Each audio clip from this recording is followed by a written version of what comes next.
On attendait le calendrier avec impatience de la prochaine saison, puisqu'il va y avoir une cohabitation forcément délicate entre la Coupe du Monde et les championnats français, et on en discute dans la chronique. Hé, camarade, t'as pas 100 balles? Sud Radio Rugby. Des millions, des millions, vous êtes charmante. Vous voyez ce que ça fait déjà 1 million, Armina? Où est l'argent? Où est l'argent? C'est mon peu de mort, c'est rien, chien. Bonne nuit, Philippe. Faites de beaux rêves. Je n'étais rien et voilà qu'aujourd'hui, je suis le gardien du sommeil de ces nuits. Je l'aime à mourir.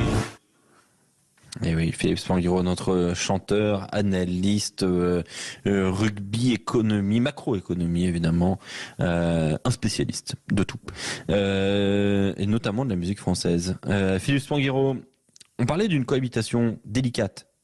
Peut-être que le mot est faible, parce que faire coïncider des championnats en France et la Coupe du Monde, ça a toujours été, enfin, et d'ailleurs, et d'autres compétitions, ça a toujours été compliqué. Mais alors en plus, la Coupe du Monde, qui aura lieu, je vous le rappelle, en France. Eh oui, c'est que il y a peut-être un souci. Alors, on va se poser la question très simple. Déjà, l'état des lieux, Philippe, c'est que le top 14 reprendra mi-août pour 3 journées.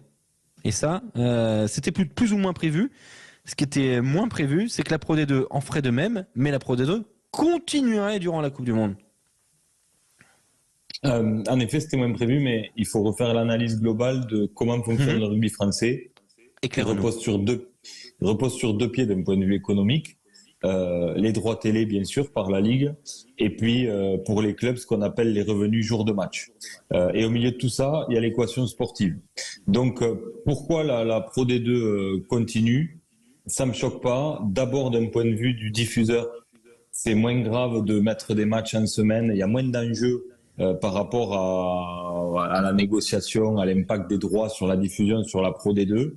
Et ensuite, il y a moins de déséquilibre sportif parce qu'il y a un peu moins de joueurs concernés par la Coupe du Monde qu'en top 14.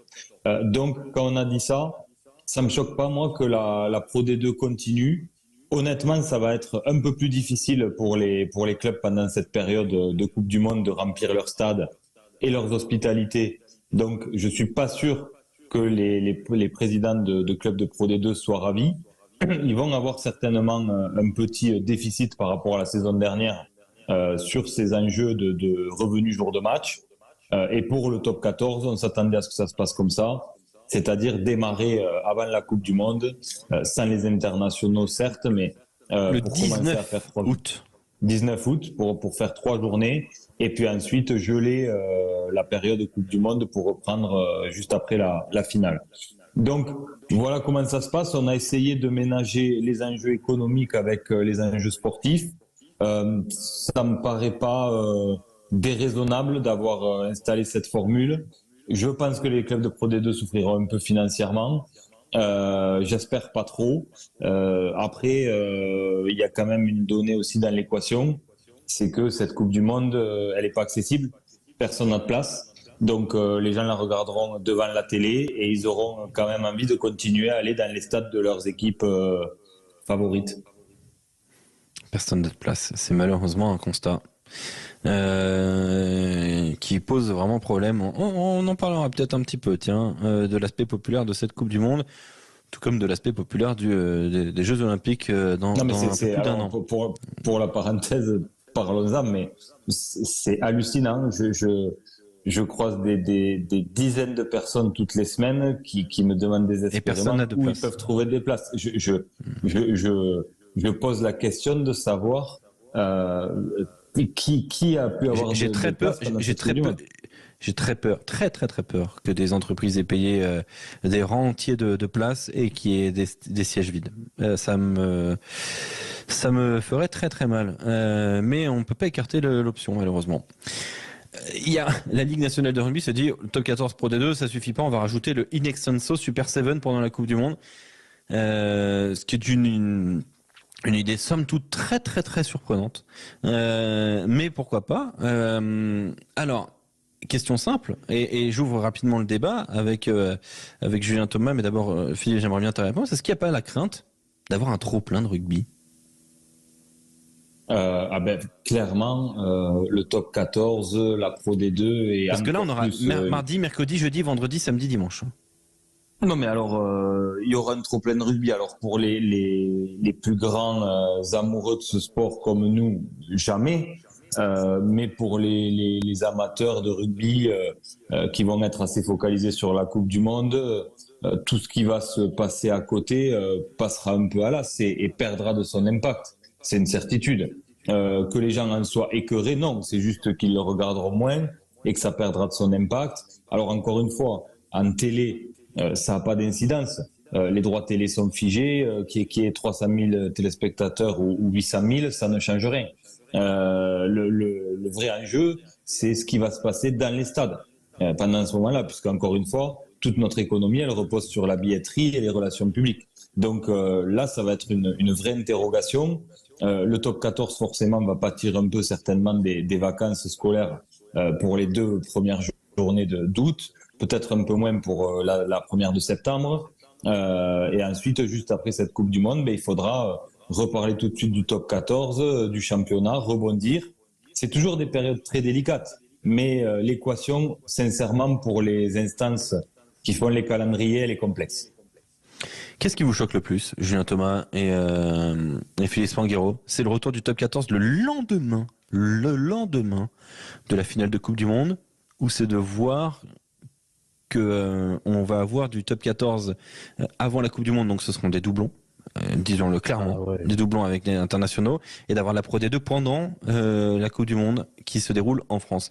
Qu'est-ce qui vous choque le plus entre le rugby français qui ne s'est pas adapté finalement à la Coupe du Monde quasiment, et d'imposer un match de top 14 le lendemain de la finale? Philippe et Julien. Julien d'abord, tiens. Ben moi, c'est surtout ces matchs avant la Coupe du Monde et puis plus rien pendant la Coupe du Monde pour le top 14. Sachant que la Pro D2, ce sera des matchs en semaine en plus pendant cette Coupe du Monde. Donc là aussi, quand tu joues l'habitude de jouer fin de semaine... ça veut dire que là, en top 14, on va avoir des pré-saisons vraiment exactement, ridicules. c'est ce que j'allais dire. Tu auras 3 journées avant la Coupe du Monde. Donc tu fais une prépa pour ces 3 journées et tu passes toute la Coupe du Monde à plus jouer. Donc tu dois repréparer pour les prépas physiques. Matchs. Et après, ça va être un rythme infernal. En plus, tu as 14 week-ends d'affilée où tu auras que des matchs, avec compris la Coupe d'Europe, bien sûr. En attendant le tournoi des destinations, qui aura pas de certains week-ends de doublons. C'est là où ils vont avoir le week-end off. Sinon, il y a 14 week-ends d'affilée. Ça va être un marathon après la Coupe du Monde pour les mecs. Donc, qu'est-ce qui te choque le plus, Julien, c'est que c'est ces matchs-là avant, ou c'est qu'on place une journée top 14 le lendemain de la finale? Du coup, ton choix, c'est quoi? C'est qu'on place les matchs avant, comme ça, et rien, Coupe du Monde, et qu'après, ça va être le marathon. Philippe? Ouais, ce qui me choque, oui, c'est après, encore une fois, c'est très complexe. Donc, est-ce qu'il valait mieux faire 3 journées pour pas venir parasiter la Coupe du Monde et après s'arrêter, en sachant que les clubs sont en train de s'organiser, hein, ils cherchent tous des matchs amicaux, ils vont recommencer à faire des matchs amicaux début octobre, ils vont figer ce mois de septembre pour repartir en prépa, ils vont s'adapter et ils repartiront en matchs amicaux en octobre, ça c'est une certitude. Donc peut-être ce qui me choque le plus, c'est le retour du championnat vraiment le lendemain de la finale, où on sera encore sur l'euphorie. Ça c'est fou. Je rêve, mais j'espère qu'il se réalisera. Mais si l'équipe de France est championne du monde, joue la finale et la perd, ce que je souhaite pas. Mais je veux dire, les 2 journées d'après de championnat, elles sont mortes. Elles n'existent pas médiatiquement. Ouais, médiatiquement, je suis d'accord avec toi. En revanche, ce soit le lendemain d'une finale, c'est quelle problématique? Pas plus qu'une problématique quand tu joues le 23 ou le 31 ou le 1er janvier. Mais ça reste. Mais non, mais parce qu'une Coupe du Monde, ça doit avoir son espace médiatique. Moi, je comprends pas. Là, on est en train de désévénementialiser la Coupe du Monde. Non, mais c'est là où je suis d'accord avec Alex, Julien. C'est-à-dire que la finale de la Coupe du Monde, c'est un événement monstrueux. Planétaire. Qui est la France ou pas, le lendemain de la Coupe du Monde, tu dois faire le focus sur la finale de la Coupe du Monde et tu dois parler de rien d'autre. de parler mais d'une cette journée 4, championnat. la journée 4 du championnat, elle va être médiatiquement absente. Voilà. Mais dans le calendrier, il fallait la recaser, à mon avis. Bah ouais, mais en mais fait, de toute façon, le problème de fond, c'est le calendrier. Mais il y a de grosses problématiques de calendrier. Il y a de grosses Fallait-il, par exemple, supprimer le tournoi à destination ou la Coupe des Champions pour la saison 2023-2024, Philippe? Mais là, tu touches à un truc qui est très clair. Le tournoi à destination, c'est intouchable. Voilà. CVC a payé ses droits d'entrée sur la base d'une compétition qui coûte 2 milliards. Donc, le Six Nations t'oublie, c'est sanctuarisé. On ne touchera jamais aux Six Nations. Donc après, la Champions Cup, pour moi, elle aurait pu être réfléchie différemment parce que elle a un impact économique beaucoup plus limité sur l'économie du rugby. Donc, par défaut, s'il avait fallu en geler une ou en avoir une avec une formule très particulière pour cette année-là, ça aurait été la Champions Cup.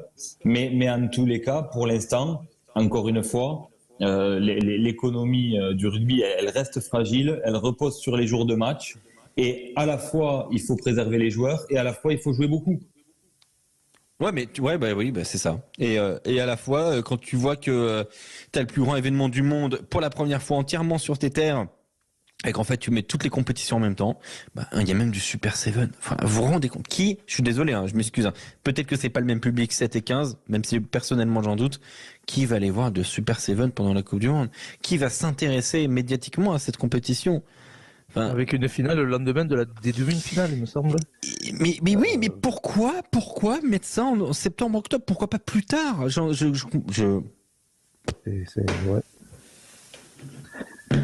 Oui, c'est les penseurs, les... Non, mais de toute façon, il y aura toujours des génies, mais il y aura toujours à revendiquer, parce que le calendrier est tellement chargé entre cette Coupe d'Europe, les matchs internationaux du Six Nations... en fait, tu vois, Julien, non, mais je suis encore une fois en désaccord avec toi. Qu'est-ce que fait le rugby championship? Il n'y aura pas de match retour au mois de juillet. Il n'y a que des matchs allés. Et ouais, pour mieux se préparer pour la Coupe du Monde. Moi, je rejoins un peu Philippe. Mais pourquoi? Parce que le Rugby Championship, c'est leur économie. Et que les Blacks se disent on va pas sacrifier une préparation à la Coupe du Monde pour quelques millions d'euros dont ils n'ont pas besoin à l'instant T. Les Australiens sont dans une situation plus difficile financièrement, mais ils sont maîtres de leur sujet. Ils sont maîtres de leur sujet. Mais nous, là, on va bien sacrifier quelque chose. Soit on va sacrifier le championnat, soit on va sacrifier la Champions Cup, soit on va sacrifier le tournoi à destination. Mais qui peut croire aujourd'hui que toutes les compétitions vont être jouées à fond? Mais personne. Je sais pas, vous y croyez, vous? Non, on va être tronqué dans tous les cas. Même le championnat sera forcément. Tu verras que ces 3 matchs avant la Coupe du Monde vont être décisifs parce qu'il y aura des points pris quand même sur les 3 journées par certaines équipes. Et puis l'après Coupe du Monde, comment tu vas recevoir et réceptionner tes joueurs dans les clubs qui ont beaucoup d'internationaux? Ils vont pas jouer jusqu'en janvier. Voilà, jusqu'en janvier. Et puis en février, ils attaquent le tournoi de destination. Donc, et tu passes une saison sans presque les avoir. Et ils prennent, pareil, si on parle des salaires, Philippe, du coup, ils vont jouer 4 matchs dans la saison en top 14, alors qu'ils font toute la saison internationale, et payés par les clubs. Et, tu vois, moi, je pense qu'en voulant trop montrer les clubs, on va les pénaliser, au final. Et voilà, c'est un vaste débat, mais c'est un sujet, je pense, très intéressant. Une chronique que vous retrouverez si vous venez de nous rejoindre sur Sud Radio. Ce sera sur la chaîne YouTube de Sud Radio, et on vous mettra aussi des petits passages sur les réseaux sociaux de Sud Radio Rugby.